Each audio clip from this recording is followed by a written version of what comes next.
नमस्कार, देवभूमि समाचार देख रहे हैं आप। मैं हूं आपके साथ स्वीटी दीक्षित। रुक करेंगे उत्तराखंड की खबरों की ओर। कांग्रेस प्रदेश अध्यक्ष करण महारा का 1 साल का कार्यकाल पूरा होने पर जहां तमाम उपलब्धियां गिनाई जा रही थी, तो वहीं बड़े नेताओं की बयानबाजी से भी करण महारा खासे खफा दिखाई दे रहे हैं। दरअसल मामला दिल्ली दरबार तक पहुंच चुका है, तो अब 14 अप्रैल को पर्यवेक्षक भेजे जाने की तैयारी हो जा रही है, जो उत्तराखंड की राजनीतिक सरगर्मियों को और भी बढ़ाते हुए नजर आ रही है।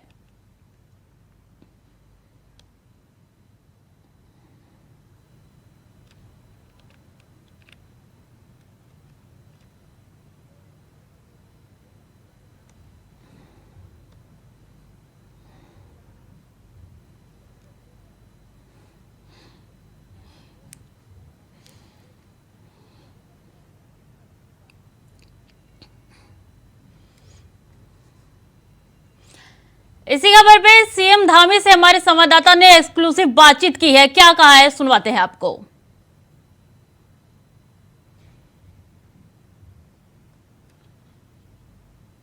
तो देखिए किस तरीके से कांग्रेस वर्सेस कांग्रेस हो रखा है उत्तराखंड में, और इसी को लेके तमाम कांग्रेस में जो है ये बयानबाजी चल रही है। सुनिए क्या कुछ कहा है सीएम धामी ने हमारे सहयोगी से। तो ये लगातार कांग्रेस वर्सेस कांग्रेस देखने को मिल रहा है। अब इसी सिलसिले में पर्यवेक्षक भी आएंगे दिल्ली से। आला कमान तक बात पहुंच चुकी है, और अब कई मायने में देखिए कांग्रेस का ये जो आंतरिक कलह है वो निकलती जा रही है। सीएम का एक्सक्लूसिव इंटरव्यू आपको सुनाएंगे, लेकिन देखिए इस वक्त की बड़ी खबर तो यही है, जहां कांग्रेस प्रदेश अध्यक्ष करण महारा का 1 साल कार्यकाल पूरा हो चुका है। तमाम उपलब्धियां उनकी तरफ से गिनवाई जा रही है, लेकिन अब अंदरूनी कला जो है वो देखने को मिल रही है। इस वक्त जो प्रदेश अध्यक्ष है करण महारा और पूर्व प्रदेश अध्यक्ष के बीच में लगातार जो है ये होता जा रहा है। तो आपको सुनवाते हैं सीएम का एक्सक्लूसिव इंटरव्यू। जो अंतर्राष्ट्रीय स्तर पर माननीय प्रधानमंत्री जी के आह्वान पर मिलेट वर्ष के रूप में घोषित हुआ है, निश्चित रूप से हम राज्य के अंदर भी इसको मिलेट मिशन के रूप में आगे बढ़ाएंगे, और किसानों को जो मिलेट का उत्पादन करने वाले हैं, यहाँ की स्थानीय जो फसलें हैं, उन सभी को प्रोत्साहन मिलेगा। उस दिशा में हम तेजी से काम कर रहे हैं। क्या सर जो छोटा किसान है उसके लिए भी कुछ रखा गया है? हाँ, निश्चित रूप से छोटे किसानों को उनके उत्पाद में जहाँ प्रोत्साहन मिलेगा वहीं उनको अच्छा बाजार मिलेगा, जिससे कि वो प्रोत्साहित होकर इसकी खेती को बढ़ावा देंगे। ये थे मुख्यमंत्री पुष्कर सिंह धामी जी, जिनका साफ तौर पर कहना है कि राज्य के छोटे किसानों से लेकर बड़े जो किसान तक सभी को मिलेट्स के क्षेत्र में लाभ मिल सके, उसके लिए राज्य सरकार की योजनाएं बन रही है ताकि उनको लाभ मिल सके। कैमरामैन अतुल के साथ अभय कैंतुरा, इंडिया वाइज, मसूरी। प्रधानमंत्री जी ने ये मिलेट ईयर घोषित किया है इस साल को। 3 दिन की कॉन्फ्रेंस हो रही है, क्या कुछ आपको क्या बातें आपकी हुई और किन मुद्दों पर चर्चाएं होंगी? भारत आदरणीय प्रधानमंत्री मोदी जी के नेतृत्व में पूरी दुनिया को दिशा देने वाला भारत बन रहा है। पहाड़ी क्षेत्र के लोगों को स्तर पे आ गई है, रहेगा जो मिड डे मील देखिए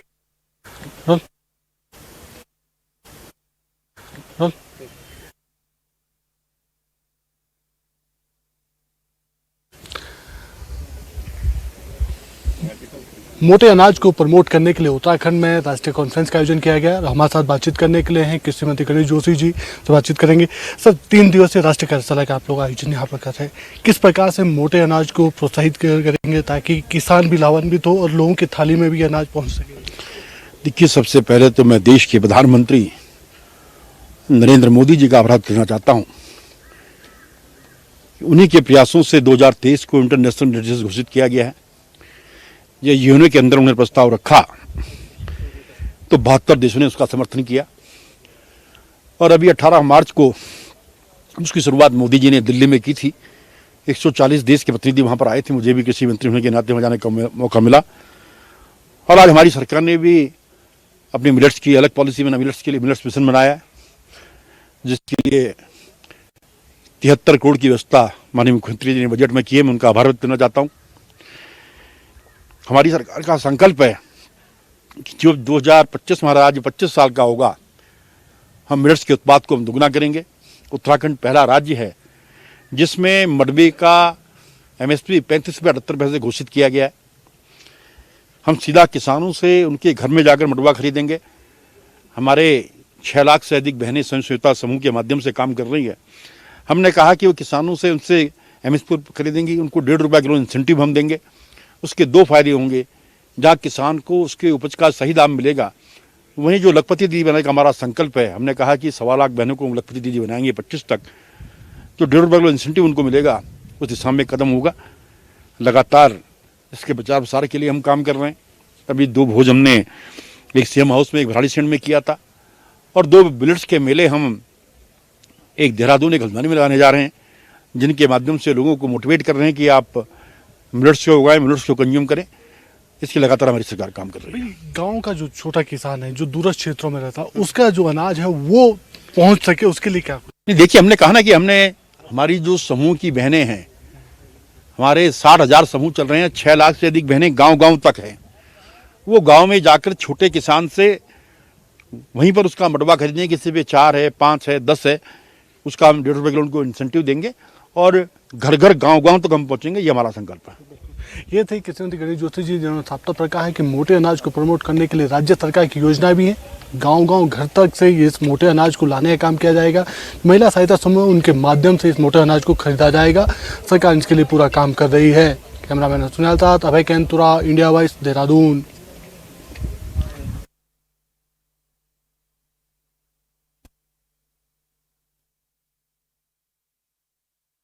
तो बता रहे हैं कि मसूरी में मिल्स का कार्यक्रम चल रहा है। 3 दिवसीय कार्यक्रम है और मध्य प्रदेश के कृषि मंत्री भी वहां पे पहुंचे हैं मिल्स कार्यक्रम में हिस्सा लेने के लिए। लेकिन उससे पहले आपको सुनवाते हैं सीएम धामी ने क्या कुछ। भारत आदरणीय प्रधानमंत्री मोदी जी के नेतृत्व में पूरी दुनिया को सबसे बड़ा भारत बन रहा है, जहाँ एक तरफ हमारे देश को मिली है और उसके सफल आयोजन हो रहे हैं, वहीं माननीय प्रधानमंत्री नरेंद्र मोदी जी के आह्वान पर प्रधानमंत्री जी ने ये मिलेट ईयर घोषित किया है इस साल को।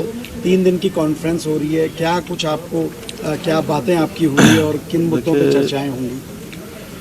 भारत आदरणीय प्रधानमंत्री मोदी जी के नेतृत्व में पूरी दुनिया को दिशा देने वाला भारत बन रहा है, जहां एक तरफ G20 की अध्यक्षता हमारे देश को मिली है और उसके सफल आयोजन हो रहे हैं, वहीं माननीय प्रधानमंत्री नरेंद्र मोदी जी के आह्वान पर संयुक्त राष्ट्र ने इस वर्ष को मिलेट वर्ष के रूप में घोषित किया है। और लगातार देश के अंदर जो मिलेट हमारा परंपरागत रूप से उत्पादित होने वाला अन्न है, श्री अन्न है, उस अन्न का लगातार कहीं ना कहीं प्रोत्साहन भी हो रहा है, लोगों को मार्केट भी मिल रही है। और जो गरीब लोग जिस अन्न का उत्पादन आसानी से सदियों से करते आए हैं, उसको अब तेज़ी से प्रोत्साहन मिला है और उसको लेकर यहाँ पर 3 दिन का ये मिलेट कॉन्फ्रेंस आयोजित हुई है।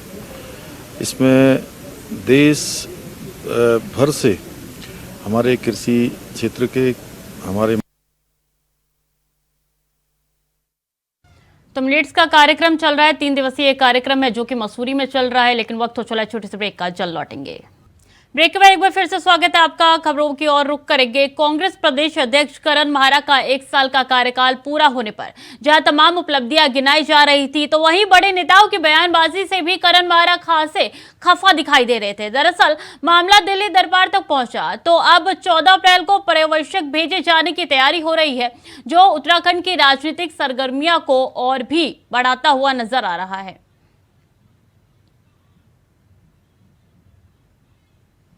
कि कार्यकर्ताओं का मनोबल गिरते हुए साफ दिखाई पड़ रहा था। कार्यकर्ता सड़कों पर उतरकर पार्टी के लिए लड़ता है, भिड़ता है, संघर्ष करता है, लेकिन सिर्फ एक बयान से उसका सारा मनोबल जो है वो शून्य पर पहुंचा दिया जाता है। इसका कॉग्निसेंस, इसका संज्ञान हमारे हाईकमान ने लिया है, उनका धन्यवाद देना चाहते हैं, क्योंकि आगामी निकाय चुनाव और लोकसभा चुनाव के मद्देनजर बहुत जरूरी है कि इन बयानबाजियों पर रोक लगे। ऐसे में एक समिति गठित की गई है और पर्यवेक्षक महोदय के 14 अप्रैल को यहां पहुंचने की सूचना है। देखिए, कांग्रेस कितने भी पर्यवेक्षक भेज ले, कांग्रेस कितने भी केंद्रीय नेताओं को भेज ले, उत्तराखंड की स्थिति जो है वो प्रदेश की जनता भी जानती है और उनका शीर्ष नेतृत्व भी जानता है। उत्तराखंड के अंदर जिस प्रकार से कांग्रेस ने हाथ जोड़ो जोड़ो यात्रा निकाली, कांग्रेस के अंदर आज स्थिति ये हो गई है कि सूत न कपास और जुलाहों में लट्ठम लट्ठा। कांग्रेस के युवराज भी अगर जो उत्तराखंड आ जाए तब भी स्थिति कांग्रेस की उत्तराखंड में सुधरने वाली नहीं है। तो बता दें कि अंदरूनी कलह कांग्रेस में देखने को मिल रही है उत्तराखंड में, और यही वजह है कि पर्यवेक्षक जो है वो दिल्ली से भेजे जा रहे हैं। खफा नजर आ रहे हैं, बयानबाजी चल रही है। और आपको बता दें, कांग्रेस के प्रदेश अध्यक्ष करण मारा इन दिनों खासा नाराज चल रहे हैं कांग्रेस पार्टी से।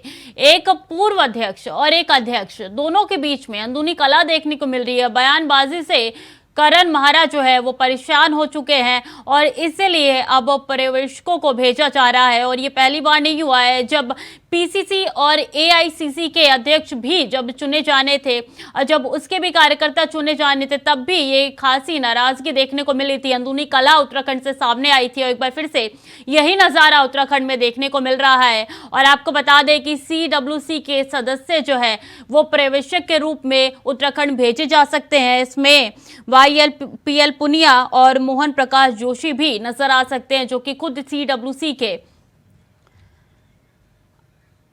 कार्यकर्ता है। और देखिए 14 अप्रैल को पर्यवेक्षकों का दौरा है और खफा से सरकार नजर आते हैं और इसी के चलते जो है एक बार फिर से अंदरूनी कलह जो है देखने को मिल रही है। करण मारा नाराज चल रहे हैं, 1 साल का कार्यकाल उनका पूरा हो चुका है। जहां वो तमाम उपलब्धियां अपनी गिनवा रहे थे कांग्रेस पार्टी को, तो वहीं दूसरी ओर उन्हीं के पार्टी से जो है पूर्व अध्यक्ष जो है वो कटाक्ष करते हुए नजर आ रहे हैं।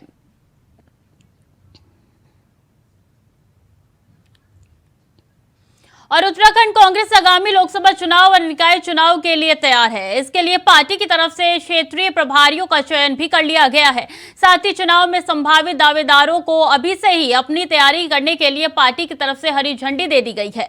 कांग्रेस के प्रदेश अध्यक्ष करण मारा ने कहा है कि पार्टी के पास मुद्दों की कमी नहीं है।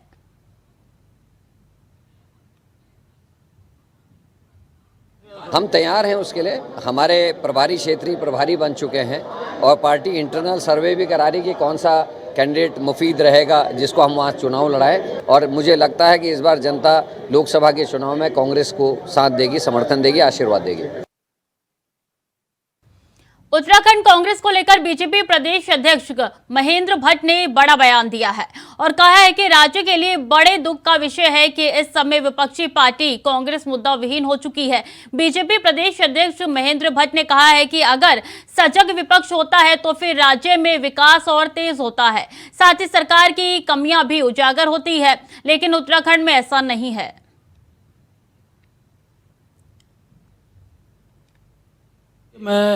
क्योंकि कांग्रेस का आंतरिक मामला है, अच्छा होता कांग्रेस उन विषयों को रखती जिन विषयों के आधार पर सरकार को दिए गए उनके सुझाव का इम्प्लीमेंट हुआ हो।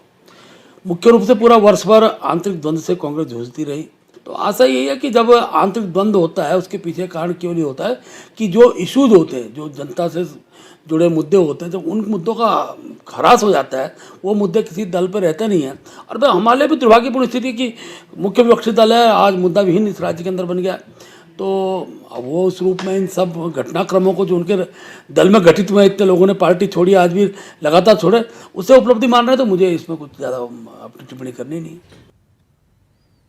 आपने रघुपति राघव राजा राम सबको सद्बुद्धि दे भगवान भजन तो सुना होगा, लेकिन इन दिनों धर्मनगरी हरिद्वार में इस भजन को हरिद्वार के सांसद रमेश पोखरियाल निशंक को सद्बुद्धि दिन आने के लिए गाए जा रहे हैं। आलम यह है कि महिलाएं परेशान होकर अब विरोध में उतरकर रघुपति राघव राजा राम का कीर्तन करते हुए कह रही है कि सांसद को सद्बुद्धि दे भगवान। दरअसल हरिद्वार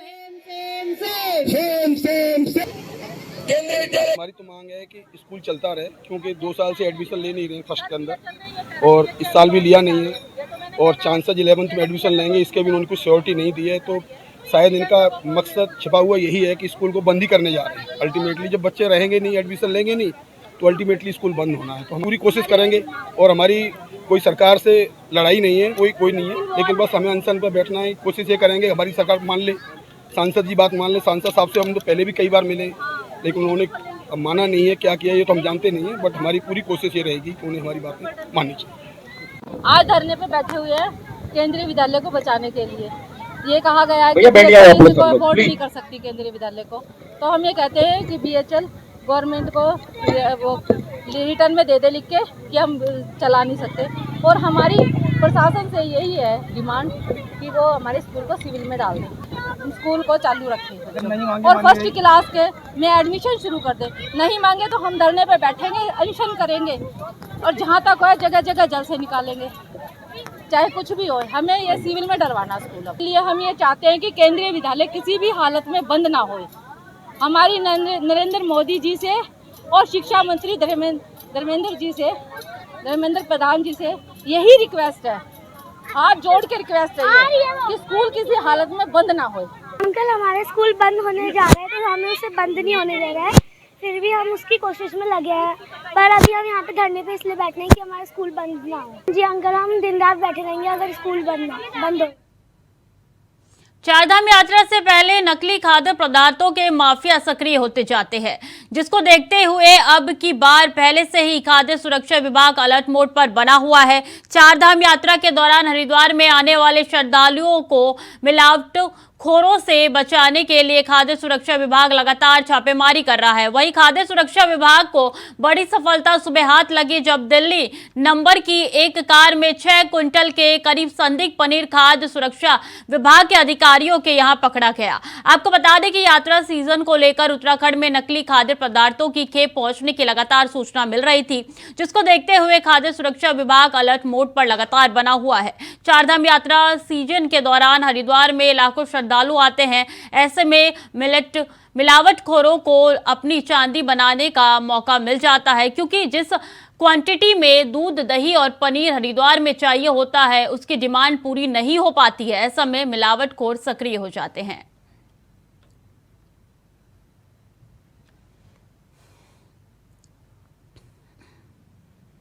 और हल्द्वानी में कुमाऊं महोत्सव की आखिरी शाम बॉलीवुड स्टार पवनदीप राजन और अरुणिता कांजीलाल के नाम रही, जिन्होंने शानदार प्रस्तुतियों से हजारों लोगों का मन मोह लिया। कुमाऊं द्वार महोत्सव में बॉलीवुड स्टार पवनदीप राजन और अरुणिता कांजीलाल प्रस्तुति देने हल्द्वानी पहुंचे थे, जिनके सुरीले गाने सुनकर लोग झूम उठे। 7 अप्रैल से शुरू हुआ कुमाऊं महोत्सव का बॉलीवुड स्टार नाइट के साथ ही समापन हो गया।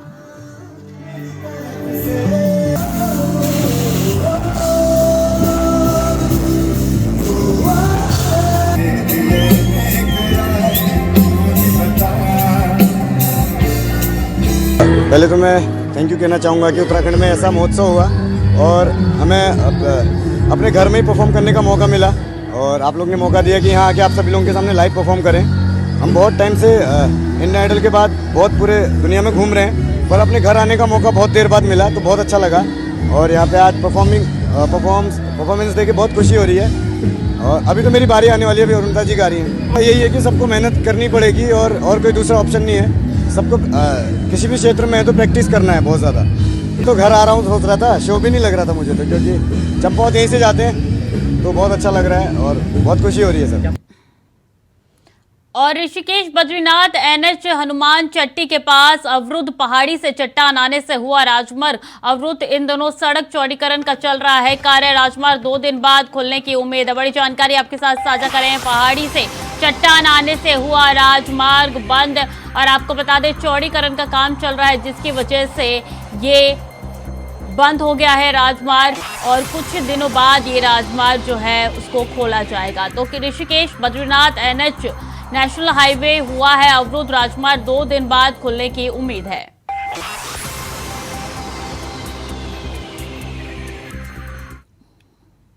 उत्तराखंड की चारधाम यात्रा के कपाट 22 अप्रैल से शुरू होने जा रहे हैं। श्रद्धालुओं के लिए 22 अप्रैल को गंगोत्री धाम के कपाट खोल दिए जाएंगे। धामी सरकार चारधाम यात्रा को सफल बनाने की तैयारियों में जुटी हुई है, तो वहीं दूसरी तरफ चारधाम यात्रा में यात्रियों की संख्या सीमित करने का विरोध किया जा रहा है। तीर्थ पुरोहित, होटल और ढाबा कारोबारी सरकार के इस फैसले का विरोध कर रहे हैं।